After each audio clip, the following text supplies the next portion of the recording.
Hey guys, welcome back to Grandview Kids TV, episode number 19. Last week we talked about faithfulness and how one of the ways we can be faithful to God is by resisting temptation, not giving in to sin. And we also learned that God is faithful in everything. He always keeps His word to us. And this week we're going to talk about another fruit of the Spirit, and that is self-control. See, Paul talked about self-control when he wrote 1 Corinthians chapter 9.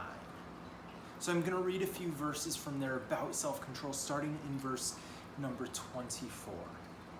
It says this, "Do you not know that in a race all the runners run, but only one receives a prize? So run that you may obtain it. Every athlete exercises self-control in all things. They do it to receive a perishable crown, but we do it for an imperishable crown. So I do not run aimlessly. I do not box as one beating the air, but I discipline my body and keep it under control, lest after preaching to others, I myself should be disqualified." See, Paul is saying here that in a race, so imagine the Olympics. Like they would have been happening this summer, but it got postponed and it might happen next summer. But think of an Olympic runner, someone who runs a race in the Olympics. He doesn't just wake up one day and decide, oh, I'm gonna run an Olympic race today. No, he goes through years and years of training. And he does all that training with one goal in mind. He has his eye fixed on that gold medal. He wants the gold medal, and he works and works to get that gold medal. But then when he gets to the race, there's a bunch of other racers, and they're all going for the same thing. They all want that gold medal. And that's what Paul is saying. They all run, but only one is going to get the prize. So each of them needs to run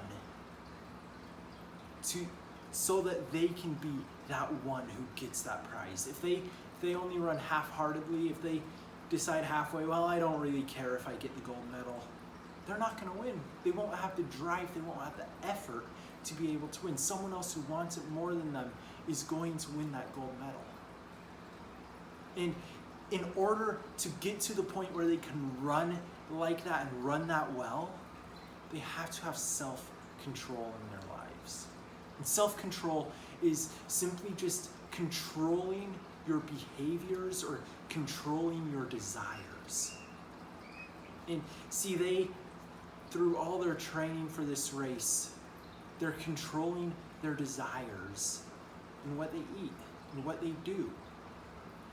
Right? If they see that their mom made some cookies and left it out on the table, they're going to have self-control not to eat those cookies, because they know if they eat that cookie, that might mess up their training, and that might hurt their chances of winning that gold medal. But they have to show self-control in their desires, but also in their behavior. If they're running the race and someone starts getting in their way and they get upset at someone, they have to stay self-controlled. They can't get upset at the person and they'll lose their pace. They'll mess up and they won't be able to win if they get distracted by other things.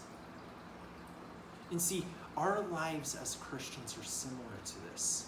As Paul says, they're all working for that crown that will perish, that gold medal. They're going for that. But we're working hard and we're running a race that's for something even better. We're running a race so that we can prove faithful to God and we can live in eternity with God. See, we have to practice self-control in what we're filling our minds with, what we're learning about. We have to look at what we're learning and figure out, how is this helping me grow closer to God? And we have to be able to control our behavior. We have to be able to look at things that might upset us. Maybe it's a sibling that gets on our nerves, or a parent telling us to go clean our room. But we have to show self-control and not get angry, and keep in mind that our goal is to please God. right? Our goal is to receive that crown when we get to heaven from God for living a life pleasing to Him. And a few of those ways we can do that is by not getting angry at our sibling, showing them some mercy.